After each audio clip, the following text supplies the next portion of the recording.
Bonjour and bienvenue Atelier RGS. This time we are testing this Vevor 10-litre ultrasonic cleaner. We're testing it out using some really filthy fuel taps and things from my Moto Moroni and also some jewellery. So let's see how we get on.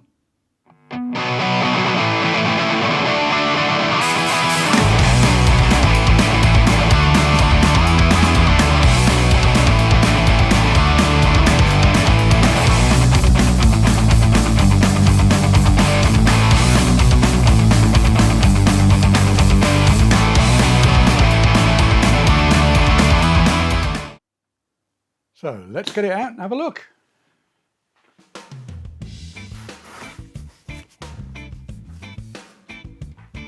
So this is the 10-litre model from Vevor. I paid about €105 for it. It's worth, I got this one direct from Vevor, but it's worth shopping around. They're available from AliExpress and various other places, including Amazon, I think. And the price goes up and down a lot.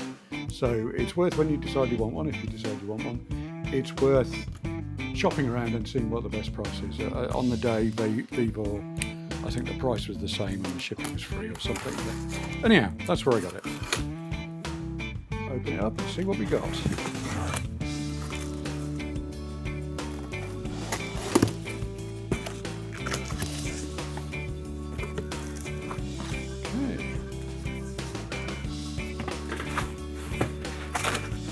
Packaging, a lid with its the usual plastic over the top.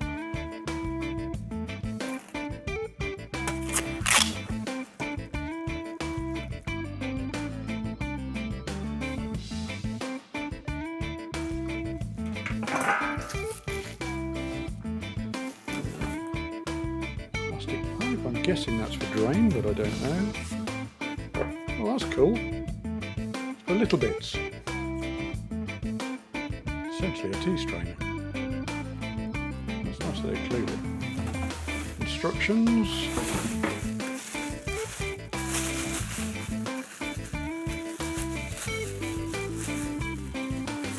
Basket. I feel like I'm unwrapping a deep fat fryer here. Might just because I'm hungry.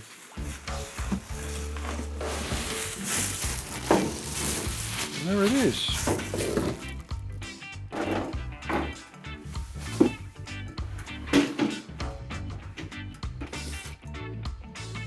We'll go through the controls once I've read the instructions. You can see decent sized container. You get some reasonably large bits in there, or lots of small bits. Drain pipe. It does. No, that's handy. This may actually live next to the sink, so it's easy to fill and drain. You may have noticed I actually use quite a lot of Vevor stuff. I'm not sponsored by them, although I wouldn't say no, Uncle Vevor, if you're looking. It's just they seem to have a lot of stuff that's what I'm looking for, which is, you know, decent quality but not stupid professional prices. That's unfair. Professional products get used a lot more than the likes of you or I, so they need to be built to a higher standard. But these seem exactly that level of compromise I'm willing to engage in between price and build quality and functionality. So, not particularly looking at Vevor, but they just seem to win out fairly often. One thing we've got, this is my wife's idea, because we're going to use this initially to clean some jewellery.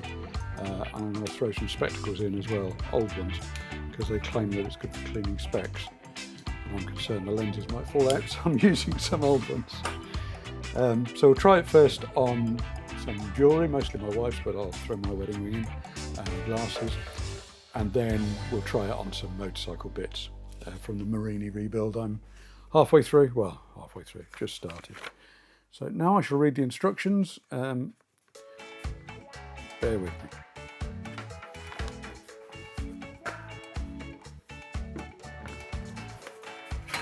Okay.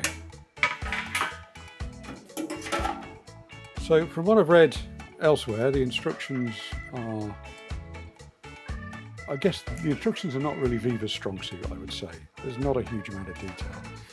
But these days you can find out a lot of stuff elsewhere. So the jewellery and stuff, just a little bit of detergent is what they recommend.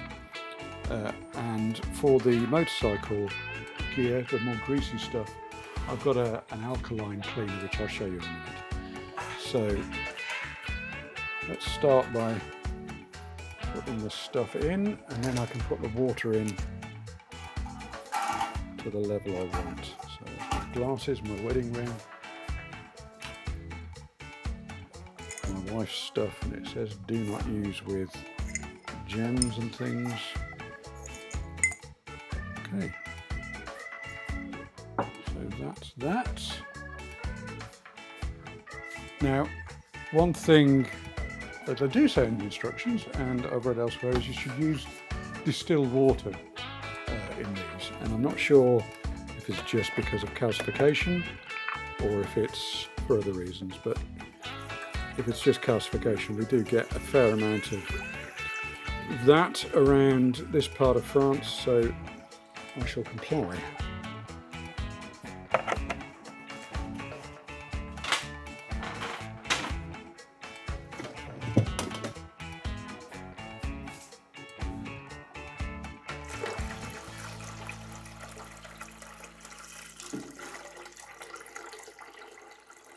This is actually the jug from another Vevor product, which is their distilled water maker. Promise I'm not employed by them. That's probably enough.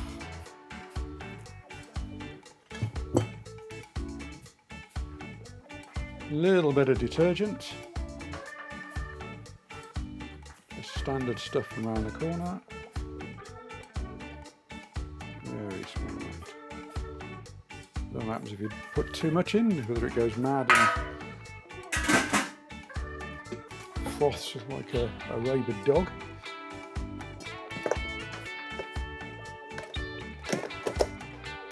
Okay, so on off.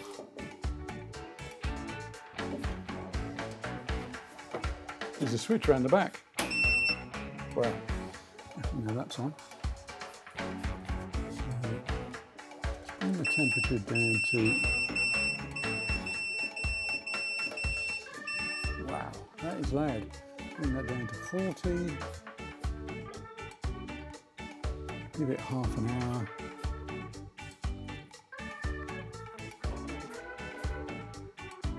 So, just we'll set the heating off. So, pretty simple. Now that I've read it, that's the temperature set up and down. That tells you the temperature at the moment, 23 degrees. That tells you the temperature you've set it to. It seems like the maximum was 50, so I've set it to 40. And that starts it going. And then there's the timer you can set as you want to start going afterwards. So we'll see how long this takes to heat up. Okay, well that took a while. But now the temperature's up. I've set the time to 30 minutes. Press start. It makes a horrible noise. I don't know if you can hear that on the microphone, but away we go. Timer's counting down there. Leave it for another 30 minutes.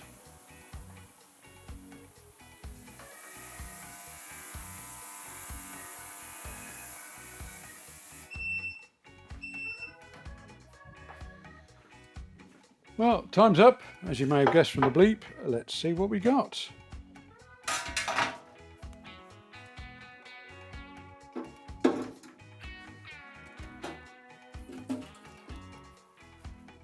Okay.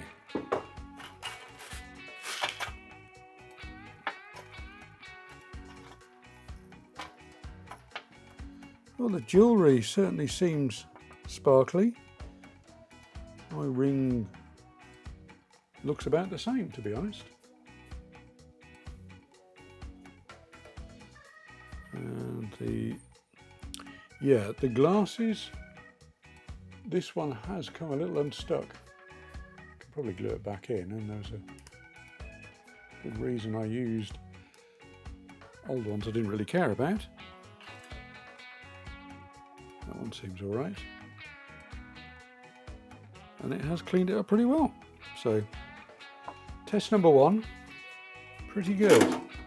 So what I'm going to do now, top it up a little bit more.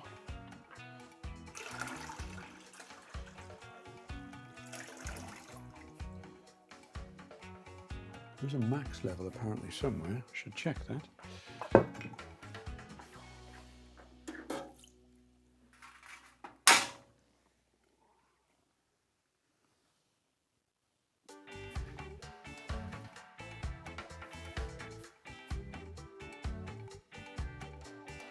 I shall check that again when I've not got anything in it.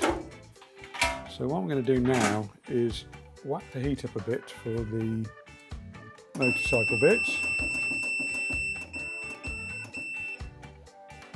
and return the jewellery to my wife.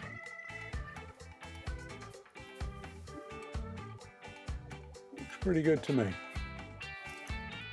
So once this is heated up, we'll put in a measure of the alkaline cleaner, and I'll show you what I've got, and I'll probably put the motorcycle stuff in for longer as well, and I'll show you why shortly. Okay, so this is up to temperature. I've set it to 50 this time. There's about 4 litres I think in there. The mix, this is the alkaline cleaner I'm using. I'll put the details in the comments along with all the details on the cleaner itself. Delwing, not an expert in this stuff, but I got it from Amazon. So it says the mix is 100:1. So that's 40 millilitres. I'm sure it's not particularly super critical, but that's what as close as we can. There we go, some of that went in the thing.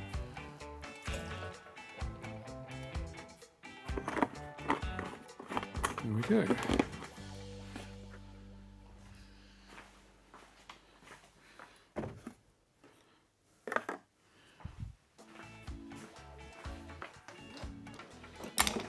A slightly more challenging job for the machine this time. So we've got some bits of Moto Moroni. So I'm rebuilding a Moto Moroni through there. There's a series on my channel about that. But these are some bits and pieces from it. So this is the tap part of an electronic fuel tap, which I'm going to try and put in and fail to put in with the sort of entrance, as it were, the inlet facing down so that the dirt comes out. It's a theory which I'm failing to deliver on. There we go, that one's in.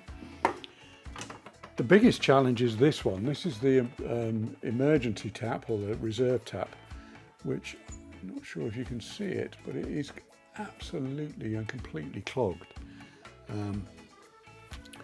Normally I'd start chiseling that out with a screwdriver or something, but let's give this thing a go, see how it does. So again, trying to put it with the inlet facing down. Not sure if that matters at all, but it just seems more likely that anything that does shake loose will just fall out rather than protect the rest of its, of the muck. There we go, that's 2 up. Other stuff I'm throwing in are the sort of nylon filters that go above those taps. I'll just throw those in there. Got a random bolt, not sure where that came from, and a washer. And we'll also put the fuel cap in. There's dirt sort of underneath, so we'll see how it does with that.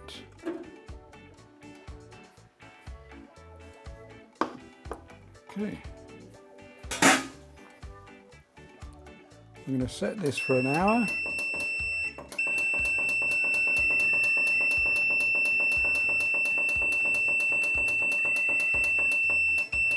I'm going to set this for 30 minutes because that's as long as it goes. Okay, let's start it going.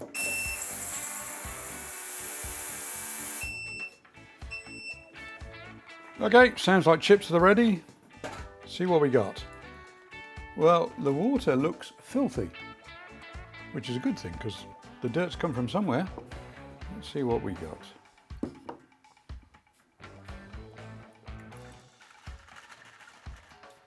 Wow. The nylon filters look completely different. That's a result. That little tube is clean inside. We'll blow all these through with an airline in a minute. The bolt looks a lot cleaner. I mean, it helps that it's shiny because it's wet, obviously. Let's see what the real challenge looks like.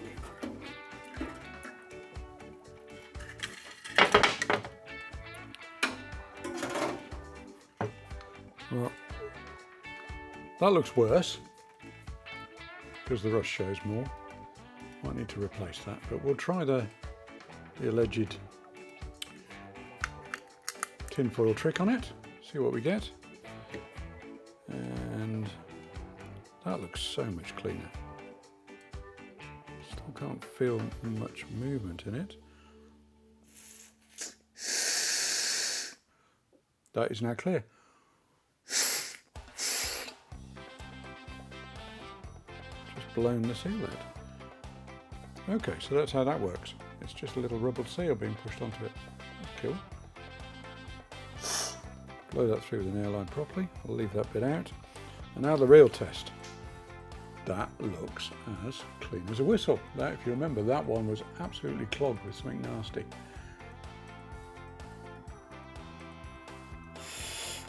Feels clear. Okay, so I just realised what I've been doing. That's disgusting. That looks really good. I'm pleased with that. Let's just try blowing it through.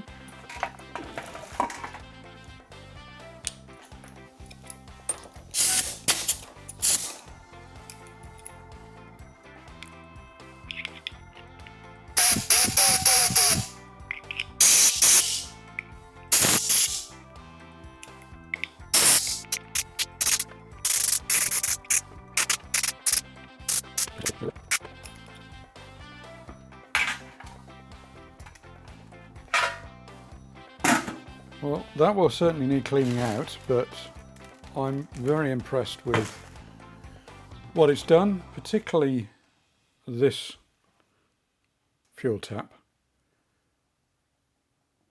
I mean, that was completely clogged with something horrible, and now it's clean as a bell. And you know, actually, given the price of the electric fuel taps I was looking at on eBay, which were like 140 euros second hand, this has paid for itself already. So I don't think you can get a better recommendation than that. So yeah, really satisfied with this purchase. Again, all of these product tests are stuff I've bought because I need them, not because I'm being sponsored. If you've got one of these or something similar and you've got some hints and tips on how to use it, please share. It'd be useful to everyone, and most importantly me. If you've liked this video, please like, comment, share and subscribe. It really helps me out on the channel, and we'll see you next time. Thanks a lot.